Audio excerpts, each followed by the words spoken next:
Fala um pouco para nós sobre a epistemologia do Sul e a ecologia dos saberes, a importância desses conceitos para esse momento que o planeta vive. Olha, o Sul para nós é uma metáfora através da qual nós procuramos significar as pessoas, os grupos sociais que têm sido excluídos, que têm sido discriminados pelo capitalismo, que é uma forma de dominação que cria muita desigualdade, a desigualdade das classes, que têm sido também discriminados pelo racismo, porque continuamos a ver em sociedades colonialistas, racistas, e obviamente também o sexismo, através do patriarcado, que continua também a exercer a dominação, e esses grupos sociais têm que realmente ter consciência do trabalho epistemológico que fazem, dos seus conhecimentos têm que ser valorizados.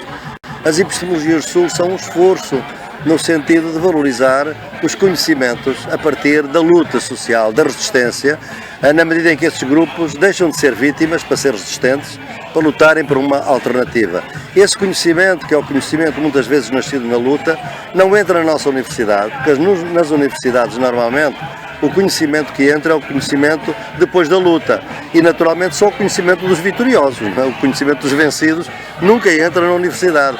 O nosso objetivo é que esse outro conhecimento dos vencidos tem que também entrar dentro e fora da universidade. É isso, basicamente, as epistemologias do Sul.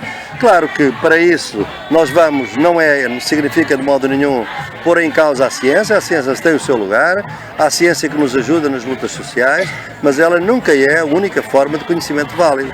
Portanto, nós temos que ter outras formas de conhecimento válido, tem que se articular, temos agora lutas concretas, por exemplo, contra os agrotóxicos pela vida, onde nós temos o conhecimento camponês das comunidades que sofrem na pele a contaminação, o envenenamento que se está a dar com os agrotóxicos, e temos, por outro lado, a ciência social e a química e a biologia, que estão a demonstrar cientificamente os níveis de envenenamento na nossa comida e nos pulmões das pessoas.